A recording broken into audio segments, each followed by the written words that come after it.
Bismillahirrahmanirrahim. Assalamualaikum warahmatullahi wabarakatuh. Perkenalkan, nama saya Rizka Melisa, NIM A1C021141 dari kelas 2D Akuntansi. Di sini saya akan memaparkan materi tentang proposal program kreativitas mahasiswa untuk memenuhi ujian akhir semester mata kuliah kewirausahaan. Pertama-tama di sini saya akan memperkenalkan anggota kelompok saya yang terdiri dari yang pertama yaitu saya sendiri, kemudian Sri Rohyanti Ningsih, Teresa Julia Molastika, Titin Rizwanda Yusmania, dan yang terakhir ada Tina Amelia Kirani. Pembahasan selanjutnya yaitu latar belakang. Kopi saat ini sedang menjadi tren atau bisa dikatakan digemari oleh hampir semua kalangan usia. Seiring dengan semakin banyaknya penggemar kopi, maka semakin bervariasi pula jenis kopi yang ditawarkan produsen. Akan tetapi, dari hasil penelitian menunjukkan bahwa para penikmat kopi harus mewaspadai bahaya yang dapat ditimbulkan dari kebiasaan minum kopi. Hal ini disebabkan karena kafein jika dikonsumsi dalam jumlah tinggi akan cepat memengaruhi sistem saraf pusat, sistem pernapasan, otot, pembuluh darah, jantung, dan ginjal pada manusia. Sementara kedelai merupakan bahan yang bergizi tinggi dan disinyalir tidak memiliki kandungan kafein, sehingga baik apabila dikonsumsi sehari-hari. Selain itu, kedelai juga mempunyai manfaat mengurangi risiko penyakit jantung, mencegah kanker, membalikkan efek endometriosis, mencegah osteoporosis, memberi efek baik untuk penderita diabetes dan sakit ginjal, serta menjaga berat badan. Oleh karena itu, di sini kami menawarkan produk alternatif kopi non-kafein dengan bahan dasar kedelai yang kaya akan manfaat dan dapat dinikmati oleh semua kalangan. Selanjutnya di sini pembahasan tentang gambaran umum rencana usaha. Kondisi umum lingkungan kegiatan usaha. Kopi shop yang menjual kopi dengan berbagai kreasi dapat ditemukan hampir di setiap sudut wilayah. Sedangkan yang menjual kopi dengan alternatif lain seperti kedelai ini masih jarang kita jumpai.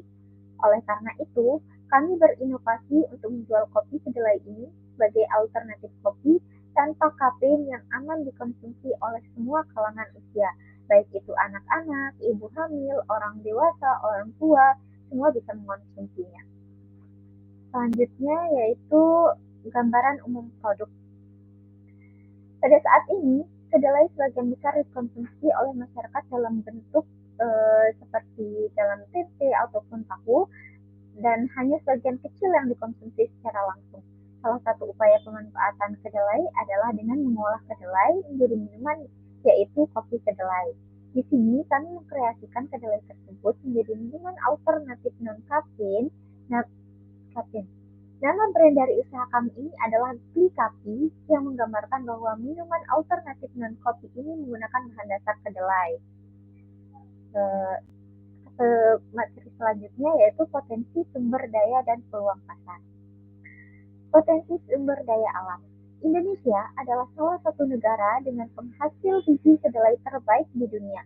Kedelai Indonesia yang kita kenal tentu perlu adanya SDM unggul untuk mengolah kedelai menjadi bernilai tinggi.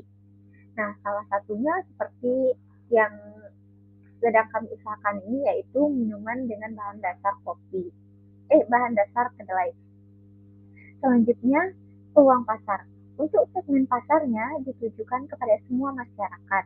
Dikarenakan produk ini aman dari kandungan kafein, jadi segmen pasarnya pun lebih luas, hingga kalangan anak-anak pun bisa menikmatinya tanpa terkecuali.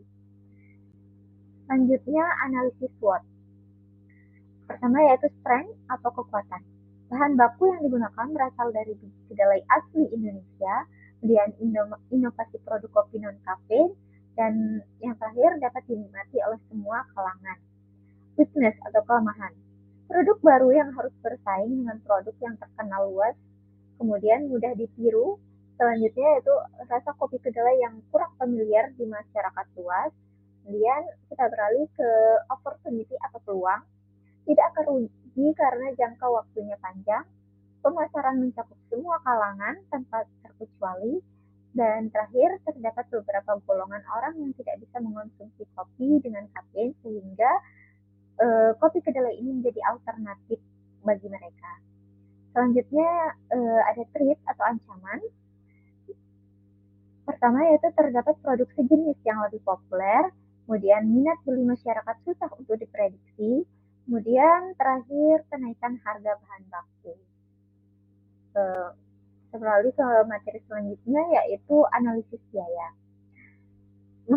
Dalam satu minggu menghasilkan 70 cup kopi kedelai untuk dijual dan satu buah bonus setiap pembelian 10 cup sehingga total produksi dalam satu minggu adalah 77 cup. Total biaya bahan untuk menghitungnya untuk menghitung total biaya bahan ini bahan baku ditambah perlengkapan ditambah biaya lain-lain. Sehingga di sini bahan bakunya sebesar Rp195.000 ditambah Rp402.000 dan ditambah dengan biaya lain-lain Rp12.500 sehingga menghasilkan Rp609.500. Kemudian penentuan harga jual. Untuk HPP-nya sendiri, penentuan HPP sendiri yaitu total biaya bahan dibagi dengan total produksi sehingga Rp609.500 dibagi dengan 70 sehingga menghasilkan Rp7.916. Terus untuk harga jualnya sendiri di sini HPP ditambah persenan laba yang diinginkan dibeli dengan HPP. Kemudian untuk HPP-nya sendiri Rp7.916 ditambah dengan 50% dikali dengan Rp7.916. Kemudian Rp7.916 ditambah dengan 3.958 sehingga menghasilkan Rp11.873 yang kemudian kami bulatkan menjadi Rp12.000. Selanjutnya yaitu perhitungan laba rugi. Dalam satu minggu akan memproduksi 70 cup kopi kedelai untuk dijual dan 7 buah bonus sehingga total produksi dalam satu bulan adalah 308 cup. Perhitungan laba rugi di sini adalah hasil produksi dikali harga jual dikurangi dengan modal total. Kemudian hasil produksi per bulan itu adalah 308, kemudian dikali dengan harga jual Rp12.000 sehingga menghasilkan Rp3.696.000. Untuk modal totalnya sendiri yaitu Rp2.438.000 sehingga Rp3.696.000 dikurangi Rp2.438.000 menghasilkan Rp1.258.000. Selanjutnya kita beralih ke break even point. Diketahui biaya tetap dari usaha ini adalah Rp334.280. Di sini untuk BEP-nya sendiri menggunakan rumus biaya tetap dibagi dengan harga jual dikurangi dengan harga variabel per unit. Untuk biaya tetap ini sendiri diketahui Rp334.280, kemudian harga jual Rp12.000 dan harga variabel per unit Rp7.916, sehingga dari perhitungan harga jual dikurangi harga variabel per unit menghasilkan Rp3.958. Kemudian Rp334.280 dibagi dengan Rp3.958 sehingga menghasilkan 82. Karena target penjualan per minggu adalah 70 cup, maka BEP akan tercapai dalam waktu sekitar 1 minggu 1 hari atau 8 hari. Selanjutnya yaitu kelayakan usaha atau cash flow. Di sini kami menerapkan cash flow kami membuat cash flow selama 3 bulan, yaitu pertama kas masuk, pemasukan saldo dari kas akhir yaitu pada bulan pertama tidak ada, kemudian di bulan kedua yaitu Rp3.924.000, kemudian di bulan ketiga adalah Rp7.945.000. Kemudian setoran modal di bulan pertama adalah Rp1.258.000 di bulan kedua 1.342.000, dan di bulan ketiga 1.402.000. Kemudian penjualan produk pada bulan pertama yaitu sebesar 3.696.000, kemudian di bulan kedua naik menjadi 3.780.000, kemudian di bulan ketiga naik lagi menjadi 3.840.000, sehingga total kas masuk pada bulan pertama adalah 4.954.000, bulan kedua 9.046.000 rupiah, kemudian pada bulan ketiga yaitu 13.187.000 rupiah. Dan untuk kas keluarnya sendiri yaitu pembelian bahan baku pada bulan pertama sebesar 780.000 rupiah, pada bulan kedua 851.000 rupiah, dan pada bulan ketiga sebesar 902.000 rupiah. Untuk transportasi pada bulan pertama 100.000, kemudian bulan kedua masih tetap 100.000, dan di bulan ketiga juga masih tetap 100.000. Dan air PDAM pada bulan pertama yaitu 50.000, yang konsisten pada bulan selanjutnya yaitu kedua dan ketiga tetap 50.000. Selanjutnya promosi. Untuk promosi sendiri di sini pada bulan pertama ada sebesar 100.000 rupiah, dan terus berlanjut ke bulan selanjutnya sebesar 100.000 rupiah juga. Dan total kas keluar pada bulan pertama adalah 1.030.000 rupiah, bulan kedua 1.101.000 rupiah, bulan ketiga 1.152.000 rupiah. Sehingga saldo kas akhir pada bulan pertama adalah 3.924.000 rupiah, bulan kedua 7.945.000 rupiah, dan bulan ketiga 12.035.000 rupiah. Selanjutnya yaitu metode pelaksanaan. Pertama yaitu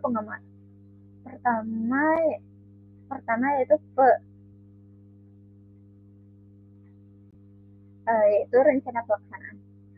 Pertama, produk. Produk yang kami tawarkan adalah minuman alternatif kopi non-kafein.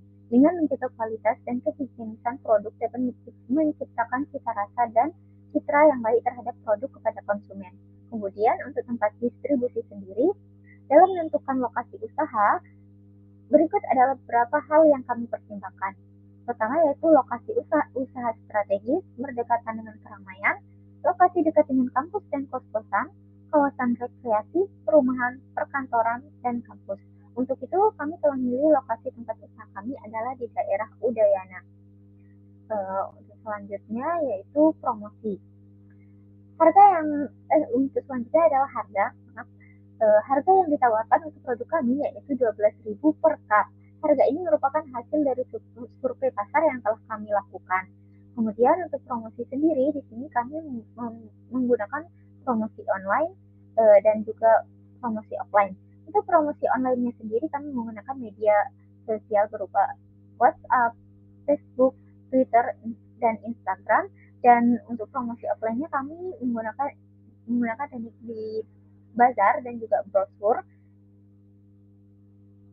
Kemudian proses produksi. Pertama yaitu persiapan alat dan bahan. Dalam usaha beli kopi yang akan kami jalani, kami melakukan persiapan dengan memilih kedelai dengan kualitas tinggi. Kemudian proses produksi dimulai dengan mempersiapkan alat dan bahan yang diperlukan. Dalam pembuatan beli kopi, kami memilih kedelai berupa bubuk agar lebih mudah dalam proses pembuatannya. Selain itu, kami juga menambahkan beberapa variasi topping agar produk kami dapat menarik target pasar. Kemudian selanjutnya pengemasan produk. Pengemasannya sendiri di sini kami menggunakan cup. Alasan kami memilih cup yaitu agar tingkat keamanan dan kerapihan dari pengemasannya lebih baik. Alasan lainnya adalah karena jenis produk yang kami tawarkan adalah minuman, sehingga kemasan yang paling cocok untuk sebuah minuman adalah cup. Kemudian selanjutnya promosi dan pemasaran. Strategi pemasaran yang akan dilakukan yaitu pertama pembagian dan penitipan brosur, kedua promosi melalui media sosial atau e-commerce, dan ketiga yaitu kreatif marketing. Dan yang terakhir ada evaluasi. Evaluasi akan dilakukan setiap berakhirnya hari produktif dengan tujuan untuk mengetahui untung atau rugi dari usaha yang dijalankan, agar dapat terus meningkatkan kinerja dan strategi demi tercapainya tujuan usaha yang dijalankan. Kemudian selanjutnya adalah jadwal kegiatan.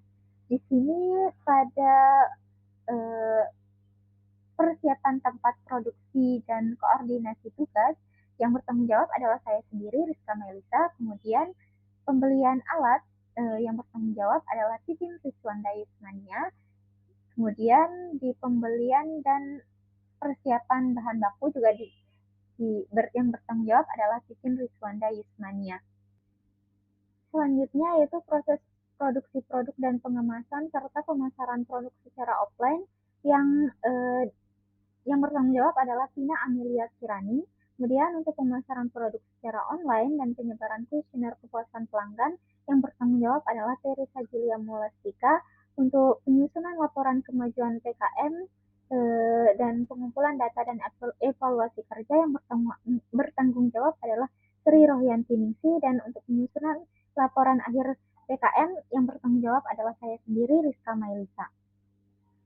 Kemudian untuk anggaran biayanya sendiri di sini pertama ada perlengkapan yang diperlukan. Di sini biaya yang dibutuhkan adalah Rp1.714.000, bahan habis pakai Rp1.558.000, transport lokal Rp200.000, dan biaya lain-lain sebesar Rp334.280, sehingga total anggaran biaya adalah Rp3.806.280. Selanjutnya yaitu inilah rincian dari justifikasi anggaran biaya kami. Sekian presentasi dari saya, kurang lebihnya mohon maaf.